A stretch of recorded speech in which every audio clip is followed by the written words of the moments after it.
دین کی خاطر سختیوں کا برداشت کرنا اور تکلیف و مشقت کا جھیلنا۔ حضور اقدس صلی اللہ علیہ وآلہ وسلم اور صحابہ کرام رضی اللہ عنہم نے دین کے پھیلانے میں جس قدر تکلیفیں اور مشقتیں برداشت کی ہیں، ان کا برداشت کرنا تو درکنار، اس کا ارادہ کرنا بھی ہم جیسے نالائقوں سے دشوار ہے۔ تاریخ کی کتابیں ان واقعات سے بری ہوئی ہیں، مگر ان پر عمل کرنا تو علادہ رہا۔ ہم ان کے معلوم کرنے کی بھی تکلیف نہیں کرتے۔ اس باب میں چند قصوں کو نمونے کے طور پر ذکر کرنا ہے۔ ان میں سب سے پہلے خود حضور اکرم صلی اللہ علیہ وآلہ وسلم کے ایک قصے سے ابتدا کرتا ہوں کہ حضور اقدس صلی اللہ علیہ وسلم کا ذکر برکت کا ذریعہ ہے۔ حضور اکرم صلی اللہ علیہ وآلہ وسلم کے طائف کے سفر کا قصہ سناتا ہوں۔ نبوت مل جانے کے بعد 9 برس تک نبی اکرم صلی اللہ علیہ وآلہ وسلم مکہ مکرمہ میں تبلیغ فرماتے رہے اور قوم کی ہدایت اور اصلاح کی کوشش فرماتے رہے، لیکن تھوڑی سی جماعت کے سوا جو مسلمان ہو گئی تھی اور تھوڑے سے ایسے لوگوں کے علاوہ جو باوجود مسلمان ہونے کے آپ کی مدد کرتے تھے، اکثر کفار مکہ آپ اور آپ صلی اللہ علیہ وآلہ وسلم کے صحابہ کو ہر طرح کی تکلیفیں پہنچاتے، مذاق اڑاتے تھے اور جو ہو سکتا تھا اس سے درگزر نہ کرتے تھے۔ حضور اقدس صلی اللہ علیہ وآلہ وسلم کے چچا ابو طالب بھی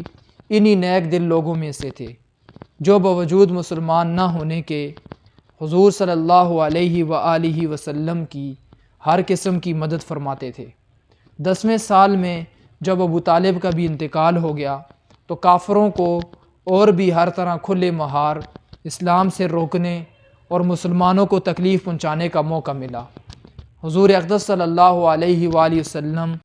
اس خیال سے طائف تشریف لے گئے کہ وہاں قبیلہ ثقیف کی بڑی جماعت ہے، اگر وہ قبیلہ مسلمان ہو جائے تو مسلمانوں کو ان تکلیفوں سے نجات ملے اور دین کے پھیلنے کی بنیاد پڑ جائے۔ وہاں پہنچ کر قبیلہ کے 3 سرداروں سے جو بڑے درجے کے سمجھے جاتے تھے گفتگو فرمائی اور اللہ کے دین کی طرف بلایا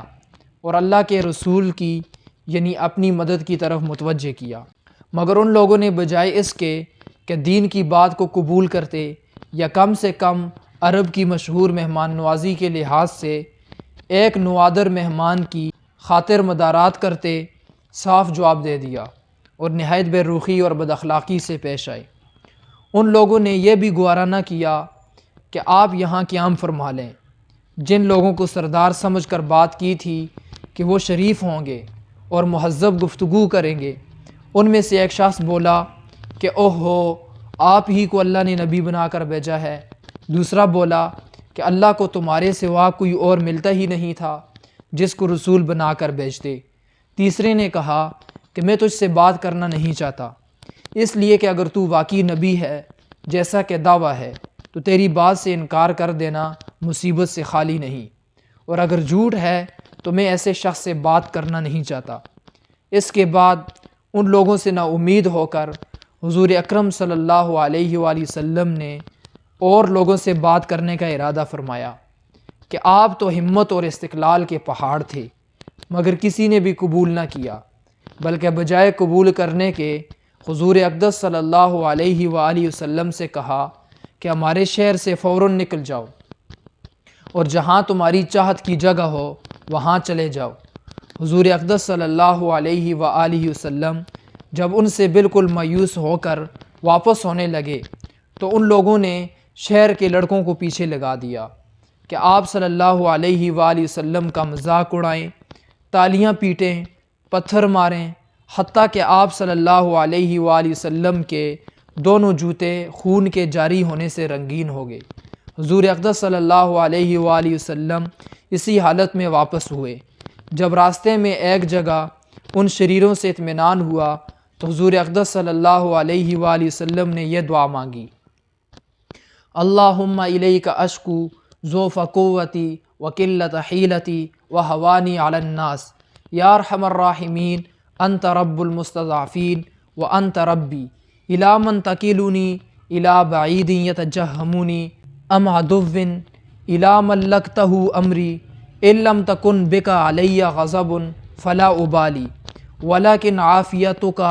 ہی اوسع لی اعوذ بنور وجہک الذی اشرقت لہ الظلمات وصلح علیہ امر الدنیا والآخرہ ان تنزل بی غضبک او یحل علی سخطک لک العتبی حتی ترضی ولا حول ولا قوت الا بک۔ اے اللہ، تجھی سے شکایت کرتا ہوں میں اپنی کمزوری اور بے کسی کی اور لوگوں میں ذلت اور رسوائی کی۔ اے ارحم الراحمین، تو ہی ضعفاء کا رب ہے اور تو ہی میرا پروردگار ہے۔ تو مجھے کس کے حوالے کرتا ہے؟ کسی اجنبی بیگانے کے جو مجھے دیکھ کر ترس رو ہوتا ہے اور منہ چڑھاتا ہے، یا کہ کسی دشمن کے جس کو تو نے مجھ پر قابو دے دیا۔ اے اللہ، اگر تو مجھ سے ناراض نہیں ہے تو مجھے کسی کی بھی پرواہ نہیں ہے۔ تیری حفاظت مجھے کافی ہے۔ میں تیرے چہرے کے اس نور کے طفیل جس سے تمام اندھیریاں روشن ہو گئیں، جس سے دنیا اور آخرت کے سارے کام درست ہو جاتے ہیں، اس بات سے پناہ مانگتا ہوں کہ مجھ پر تیرا غصہ ہو یا تو مجھ سے ناراض ہو۔ تیری ناراضگی کا اس وقت تک دور کرنا ضروری ہے جب تک تو راضی نہ ہو۔ نہ تیرے سوا کوئی طاقت ہے نہ قوت۔ مالک الملک کی شان قہاری کو اس پر جوش آنا ہی تھا کہ حضرت جبرائیل علیہ السلام نے آ کر سلام کیا اور عرض کیا کہ اللہ تعالیٰ نے آپ کی قوم کی وہ گفتگو جو آپ سے ہوئی سنی اور ان کے جوابات سنے، اور ایک فرشتے کو جس کے متعلق پہاڑوں کی خدمت ہے آپ کے پاس بھیجا ہے کہ آپ جو چاہیں اس کو حکم دیں۔ اس کے بعد اس فرشتے نے سلام کیا اور عرض کیا کہ جو ارشاد ہو میں اس کی تعمیل کروں۔ اگر ارشاد ہو تو دونوں جانب کے پہاڑوں کو ملا دوں جس سے یہ سب درمیان میں کچل جائیں، یا اور جو سزا آپ تجویز فرمائیں۔ حضور اقدس صلی اللہ علیہ وآلہ وسلم کی رحیم و کریم ذات نے جواب دیا کہ میں اللہ سے اس کی امید رکھتا ہوں کہ اگر یہ مسلمان نہیں ہوئے تو ان کی اولاد میں سے ایسے لوگ پیدا ہوں جو اللہ کی پرستش کریں اور اس کی عبادت کریں۔ فائدے میں شیخ صاحب لکھتے ہیں، یہ ہیں اخلاق اس کریم ذات کے جس کے ہم لوگ نام لیوا ہیں کہ ہم ذرا سی تکلیف سے، کسی کی معمولی سی گالی دے دینے سے ایسے بھڑک جاتے ہیں کہ پھر عمر بھر اس کا بدلہ نہیں اترتا۔